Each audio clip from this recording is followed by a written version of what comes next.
मुझे जब जब पार्लियामेंट में बोलने का मौका मिलता है, मैं जनता के मुद्दे उठाता हूँ और शायद ऐसे टॉपिक्स उठाता हूँ जिसे आम तौर पर संसद में नहीं उठाया जाता। लेकिन क्या जनता के मुद्दे उठाना, पब्लिक इश्यूज पे बात करना कोई अपराध है? क्या मैंने कोई गुनाह कर दिया, कोई गलती कर दी? Have I done something wrong?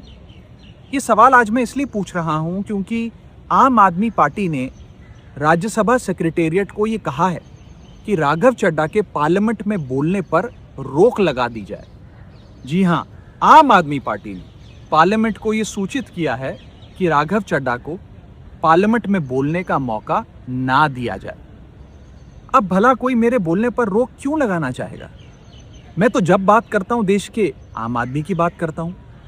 Airport पर मिल रहे महंगे खाने की बात रखी, जोमैटो ब्लिंकिट के डिलीवरी राइडर्स की प्रॉब्लम रखी, खाने में मिलावट का मुद्दा उठाया, टोल प्लाजा लूट से लेकर बैंक चार्जेस लूट की बात करी, यहाँ तक कि मिडिल क्लास पे टैक्स के बोझ से लेकर कंटेंट क्रिएटर्स पर स्ट्राइक क्यों करी जाती है, टेलीकॉम कंपनियां कैसे 12 महीने में 13 बार हमसे रिचार्ज कराती हैं, डेटा रोल ओवर नहीं देती हैं, रिचार्ज खत्म होने के बाद इनकमिंग रोक देती है, तमाम इश्यूज मैंने सदन में उठाए। और ये मुद्दे उठाने के बाद देश के आम आदमी का तो फायदा हुआ, लेकिन इससे आम आदमी पार्टी का क्या नुकसान हुआ? भला कोई मुझे बोलने से क्यों रोकना चाहेगा? कोई मेरी आवाज को क्यों बंद करना चाहेगा? खैर, आप लोग मुझे अनलिमिटेड प्यार देते हैं। मैं जब जब आपके मुद्दे उठाता हूं, आप मुझे सपोर्ट करते हैं, मुझे शाबाशी देते हैं, मेरा हौसला बढ़ाते हैं। मैं आपको कहना चाहता हूं थैंक यू। ऐसे ही मेरा हाथ और मेरा साथ थामे रखिएगा, छोड़िएगा मत।